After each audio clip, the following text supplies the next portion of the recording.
Have you ever looked at an old, faded family photograph, maybe one of those really severe sepia-toned portraits sitting on a relative's mantelpiece? Oh yeah, the ones where nobody is smiling. Exactly. And you look at it and you get this incredibly eerie sensation that the people frozen in the frame are, I don't know, trying to communicate with you. Like they're hiding something. Right.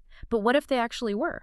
What if instead of just staring back at you in complete silence, they started whispering their hidden secrets directly into your mind? That is a deeply unsettling thought. It really is. And welcome to today's deep dive. We are plunging headfirst into the rich, secretive, and surprisingly dark psychological world of Jenny Nimmo's modern classic, Midnight for Charlebone. Which is such a fantastic piece of literature to unpack. It is. But we aren't here just to recap a magical adventure. Okay. You know, you likely already know the bones of the story: a boy, a bizarre gift, a sinister academy. Our mission today is to uncover the profound, real-world themes hidden within that architecture. The psychological architecture, really. Yeah. Yes, exactly. We're unpacking the navigation of toxic family expectations, the crushing burden of possessing a hidden talent, and the actual psychology of fear that we all face, whether we're dealing with power-hungry magical relatives or just the everyday anxieties of growing up. It's a perfect story for that kind of analysis because the magic system itself is so intensely psychological. I mean, we are following a protagonist in Charlie who hasn't just been handed a generic wand or a spell book. Right, it's not your standard fantasy setup. Not at all. He's inherited a highly specific, invasive gift from the legendary Red King bloodline. The ability to hear the voices of people captured in photographs is, at its core, the ability to witness hidden truths. Which is a heavy thing for a kid. Tremendously heavy. And when that singular discovery rips him out of his wonderfully mundane life and thrusts him into the secretive, dangerous world surrounding Bloor Academy, well, it serves as a brilliant metaphor for the loss of childhood innocence. Because it's an institution that gathers children with these bizarre endowments. But certainly not to nurture them. Yeah, definitely not. But before we get into the actual halls of Bloor's Academy, we really have to talk about the mind behind all of this, Jenny Nimmo. Because if you know anything about her background, it serves as this fascinating, almost one-to-one blueprint for the world she built.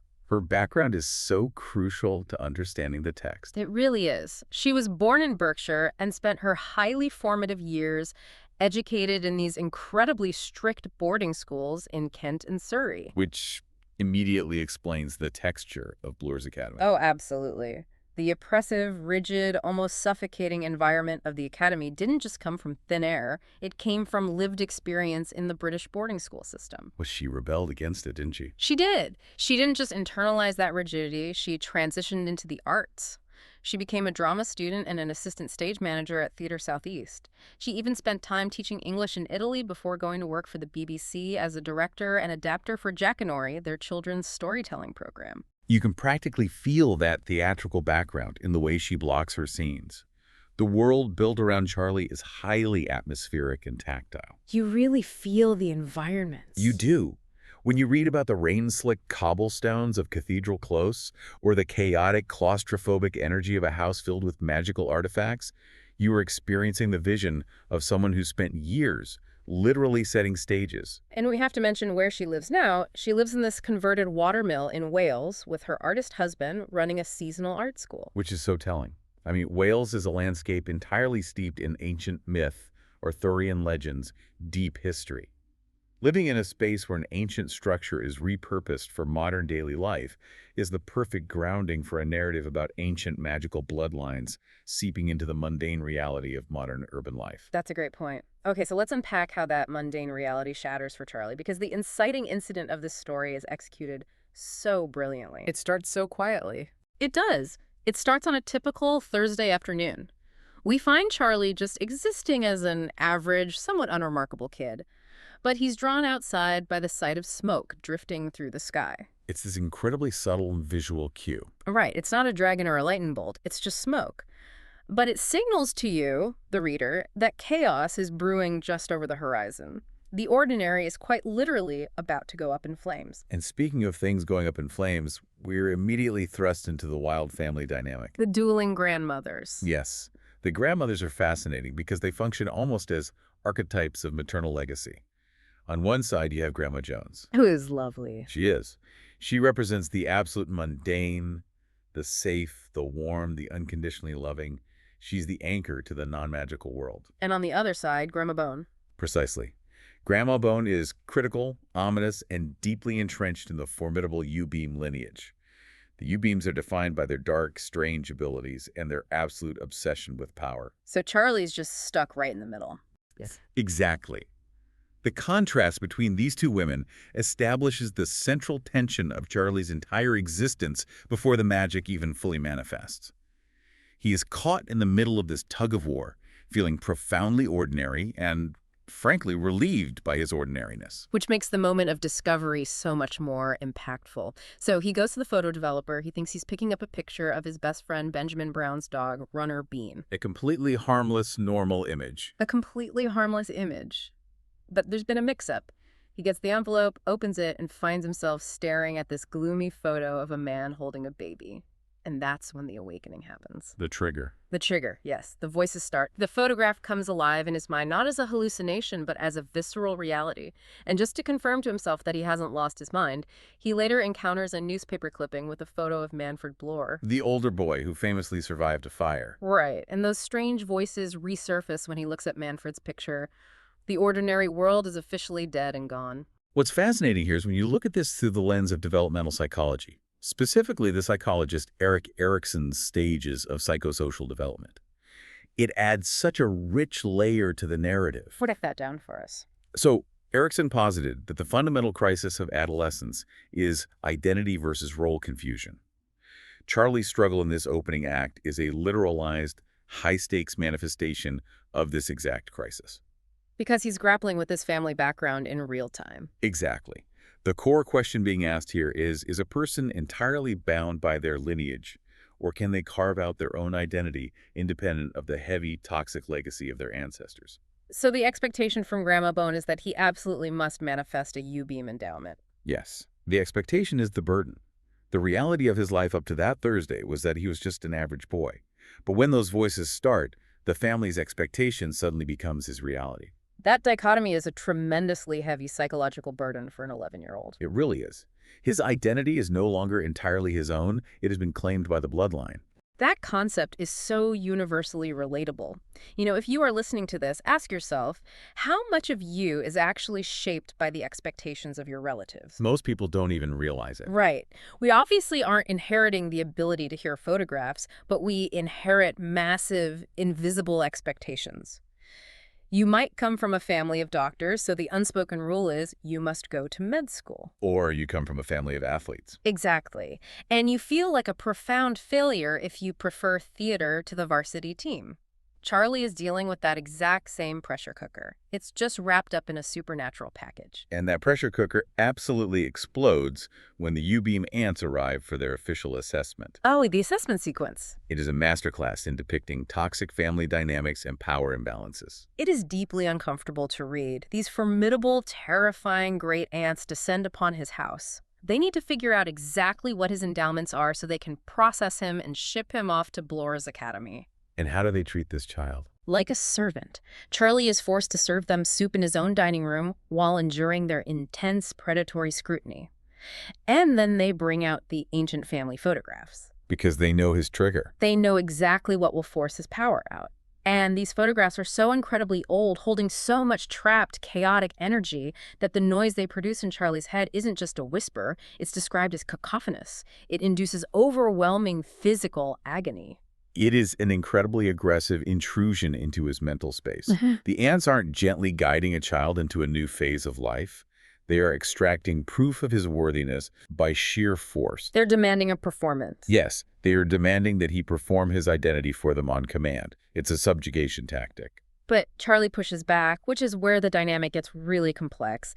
In this brilliant moment of silent rebellion, the pressure gets to be too much. The pain in his head is splitting, and he violently throws the photographs down onto the table. It's a physical assertion of a boundary. It is, and it temporarily silences the agonizing noise. But here's where it gets really interesting. The tragic irony of that moment is that the ants are delighted. Which is the hallmark of a narcissistic family structure. When an individual attempts to assert autonomy or push back against a controlling family, the system often absorbs that rebellion and reframes it to fit their own narrative. That is so twisted. It is. By throwing the photos, Charlie shows strength and defiance. The ants interpret that sheer force not as a rejection of them, but as irrefutable proof that he is U-beam material. They completely strip him of his agency by invalidating his resistance. They essentially say, your anger just proves you belong to us. Wow. But even if they claim it as a victory, that rebellion matters for Charlie internally. It's the first time he realizes he can push back, and that pushback almost acts as a catalyst for unearthing the hidden history of his family. Because secrets always come out. Always. After that disastrous dinner, Charlie's mother finally reveals the lore that Grandma Bone has spent years trying to bury. We learn about Charlie's father, Lyle. And the twist is that Lyle wasn't some dark, brooding sorcerer. No, he was a musician, just a normal guy, relatively speaking. His relationship with Charlie's mother was deeply scorned by the U-beams because they operate on these strict, almost eugenic rules about only marrying people with other endowments to keep the magical bloodline pure. Lyle defied them. He did, and as punishment for that defiance, all photographs of Lyle have mysteriously vanished from the house. The vanishing photographs are such a chilling metaphor for historical revisionism within a family unit. If you do not conform to the legacy, your existence is excised from the record. It's a form of emotional execution. Exactly. But, as is always the case with a repressed trauma or hidden history, the truth inevitably leaks out. Usually in the dead of night, because later that evening, Charlie makes this incredible discovery. He spots his eccentric Uncle Peyton outside in the dark. Now, we know Uncle Peyton is a U-beam, but he's always seemed separate from the ants. He's the outlier. Right. And Charlie watches in absolute awe as Peyton actively interacts with the streetlights. He's manipulating the electricity in the bulbs. It's the moment Charlie gets irrefutable visual confirmation that magic isn't just some historical concept trapped in dusty old photos. It is actively living, breathing, and operating in his house right now. Exactly. Peyton's manipulation of light is wonderfully symbolic. Yeah. He is quite literally bringing things to light for Charlie, operating in the shadows to eliminate the truth. And this brings us to a major, critical framework for understanding the narrative, the actual burden of magic. Right, because magic isn't easy in this world. Not at all. In a lot of contemporary fantasy, magic is presented as an ultimate wish fulfillment, a straightforward superpower that solves your problems. You get your letter to the magical boarding school, and suddenly your life is grand. But the source text relies on a critical analysis here. Yes. It cites the work of literary critic Robert B. Parker on the role of identity in fiction and magical realism. Parker argues that in deeply grounded fantasy, magic functions as a severe burden that invites societal judgment, isolation, and very real physical danger. We see Parker's theory perfectly illustrated as we move into the revelations about Uncle Peyton. We find out exactly what Uncle Peyton is doing with those streetlights. He is a manipulator of light. Which sounds incredibly cool on paper. It does. But the reality is a nightmare. It means he has to strictly avoid daylight. He lives his entire life confined to the shadows, isolated from normal society. And Peyton gives Charlie a crucial directive. The warning. The warning. Charlie must enter Bloor's Academy under the music category, not the endowed category. He has to hide his true gift. Why? Because the U-beams want his photo reading ability. It is highly dangerous and incredibly useful for espionage, blackmail, and control. So right out of the gate, Charlie's magic is a massive target on his back. He has to actively suppress his true self just to survive his own family. If we connect this to the bigger picture, the necessity of hiding a primary identity trait to survive an institution or a family system is an immensely heavy burden for anyone, let alone an 11-year-old. Absolutely. And the complexity of that burden only deepens with the arrival of Orville Onimus. I have to admit, the arrival of Mr. Onimus is one of my favorite sequences. It is so weird and delightful, yet so laden with tension. It's very surreal. Very. He shows up at Charlie's house under this incredibly flimsy, transparent guise of being in pest control, but he hasn't brought mousetraps. He's brought his 3 flame cats Aries, Leo, and Sagittarius. These cats act as magical barometers. They do. They immediately sense the raw power radiating from Charlie, but more importantly, they react intensely to that gloomy photograph Charlie found, the one with the man and the lost baby. The cats actually cry at the photo. Yes, it's this profound moment of supernatural empathy. Onimus sees this reaction and immediately urges Charlie to find the original version of that photograph, not just the copy. This is a pivotal shift for Charlie. It elevates him from being a passive observer, someone who is just having magic happen to him, into an active participant in a larger moral mystery. Because the magic in Nimmo's world isn't just about utility. Right. The fact that the cat's cry at the photo signifies that the magic is deeply intertwined with emotional truth and hidden trauma, not just flashy incantations or spells.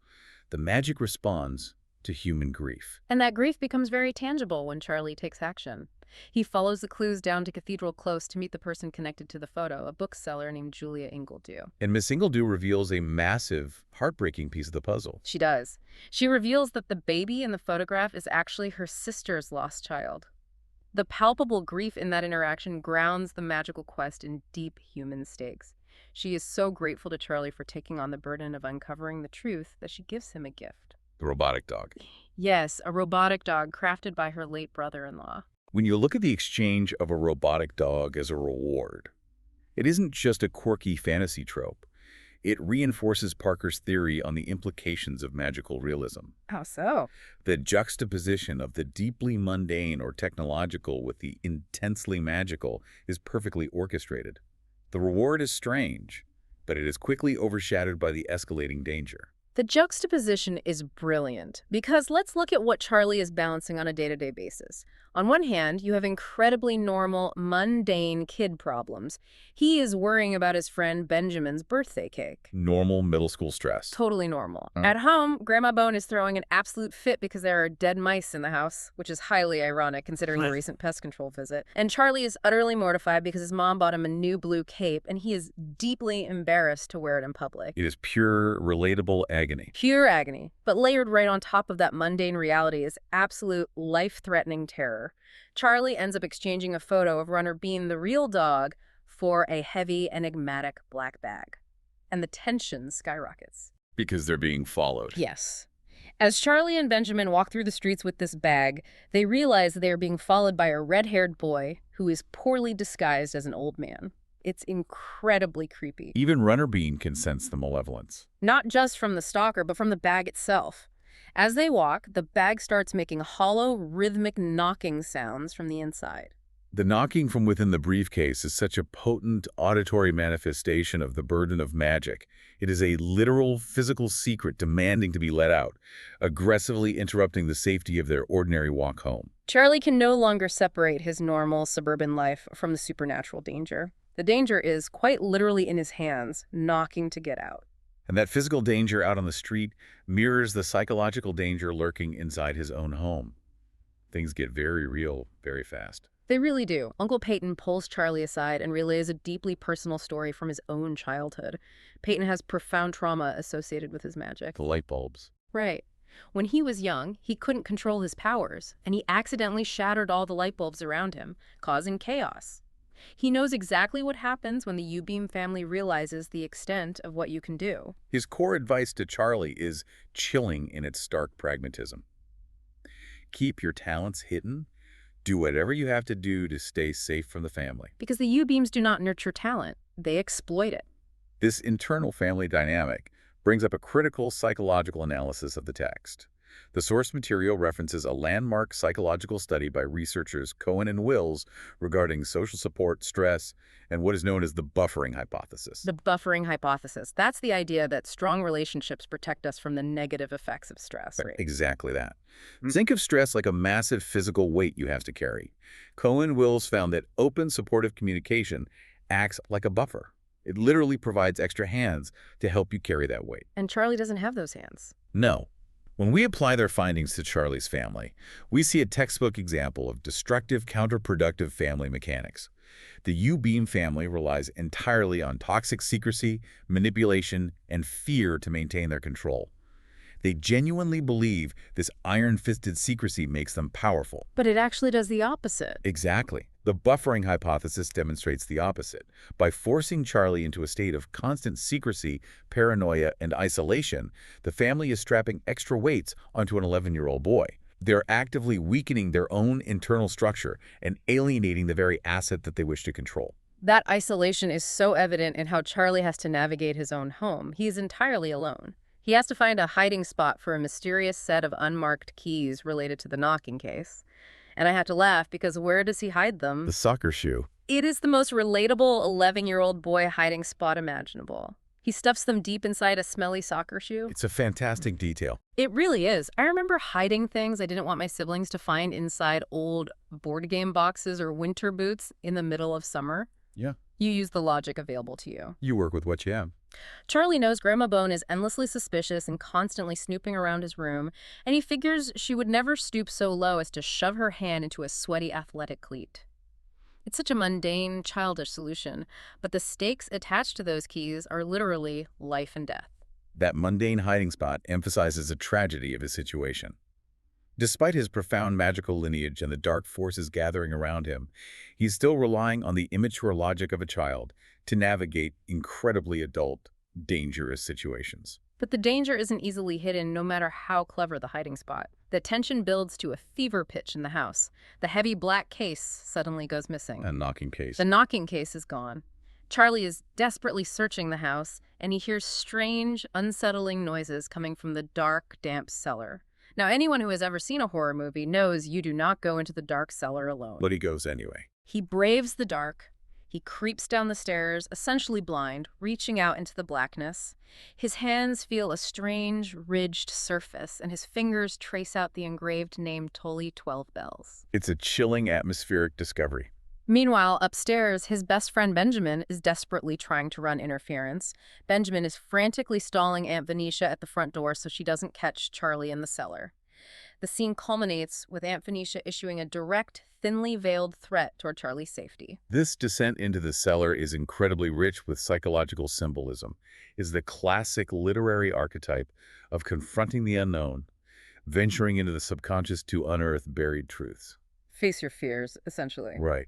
But there's a fascinating layer to this when we look at the psychological research on fear, specifically the work done by researchers like Hepburn. Hepburn's work critically questions the way fear is often portrayed in media and literature. Well, Charlie's brave decision to investigate those noises in the dark cellar reveals a universal human struggle against fear. His determination suggests that courage often grows in the face of absolute adversity. And that is a very comforting, heroic narrative that we love to consume. We love a brave hero. We do. However, the critical interpretation using Hepburn's research asks us to consider if this kind of literature oversimplifies the messy, lingering reality of confronting actual fear. Because trauma doesn't just vanish after one brave moment. Precisely. Does a single brave act in a dark room suddenly cure a child of the systemic terror instilled by an abusive, controlling family? No.